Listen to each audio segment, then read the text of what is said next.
سب سے زیادہ جو دریا کے اوپر جو ڈیم بن گئے ہیں، بیراج بن گئے ہیں، ان کی وجہ سے سب سے جو مسئلہ ہوا ہے وہ کچے کے لوگوں کا ہوا ہے، ڈیلٹا کے لوگوں کا ہوا ہے، کیونکہ سندھو دریا جو ہے وہ ریٹ لے آنے والا دریا ہے۔ اب وہ آ نہیں رہا، سمندر کا پانی آگے آ رہا ہے۔ برحال ایک رف ٹف ریسرچ ہے کہ 35 لاکھ ایکڑ زمین جو ہے وہ سمندر نے کھا لیا ہے۔ ظاہر ہے بہت بڑے تعداد میں وہاں کے لوگ مہاجر بن کے سندھ کے مختلف علاقوں میں چلے گئے۔ مجھے ایک باہر کی جرنلسٹ نے پوچھا کہ بتاؤ کہ یہ لوگ کہاں گئے، کوئی ڈیٹا ہے؟ تو یہ تو صرف وہاں کے لوگ نہیں ہیں، یہ تو منچھر کے بھی ہیں، کینجھر کے بھی ہیں، کیونکہ پانی کا جتنا بھی مسئلہ ہے وہ سب سے زیادہ ماہی گیروں کے حوالے سے ہوا ہے۔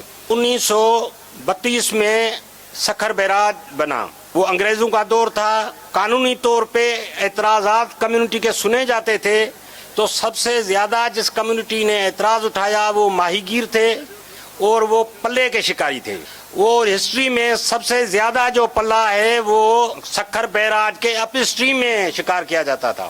اب ان لوگوں نے کہا کہ ہم تو پلہ ملے گا نہیں، ایک لمبا ان کا قانونی وہ چلا۔ اب انگریز جو تھا وہ ورلڈ وار 2 میں چلے گئے، پھر بٹوارہ ہو گیا۔ بہرحال وہ ان کا کیس جب آیا تو انہوں نے کہا کہ آپ اب کوٹڑی سکھر بیراج ڈاؤن اسٹریم میں جا کے شکار کرو۔ وہاں شروع کیا تو کوٹڑی بیراج 1955 میں بن گیا۔ کوٹڑی بیراج بن گیا تو انہوں نے کہا کہ بھائی اب پلہ تو ہمارا بند ہو گیا، تو بہت بڑی ایک لمبی انہوں نے قانونی لڑائی لڑی۔ جب فیصلہ آیا تو وہ دور تھا کہ کوٹڑی سے نیچے پانی جانا بند ہو گیا تھا، اور پلہ مچھی جو ہے اس کا ہمارے ہندو میتھالوجی میں تو بہت بڑا وہ اس کا اثر ہے کہ اڈیرو لال جو ہے وہ اس پہ سواری کرتا ہے، اور پلو جو ہے وہ خواجہ خضر کی زیارت پہ جاتا ہے، وہ ایک متھ ہے۔ تو اب تو شکاری سارے مسلمان ملا ہیں۔ کبھی بھی جس نے بھی آج تک پلہ لیا ہوگا وہ پلہ تول کے نہیں دے گا، ملا پلہ تول کے نہیں دے گا۔ وہ اس کا مطلب ہے کہ وہ اتنا مقدس ہے کہ اس کا وزن نہیں کیا جا سکتا۔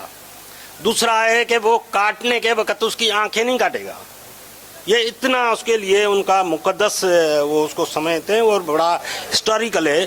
تو ڈاؤن اسٹریم کوٹڑی پانی نہیں جاتا تو سب سے زیادہ جو کرائے ہوئی ہے وہ یہ ہے کہ پلہ ختم ہو گیا ہے۔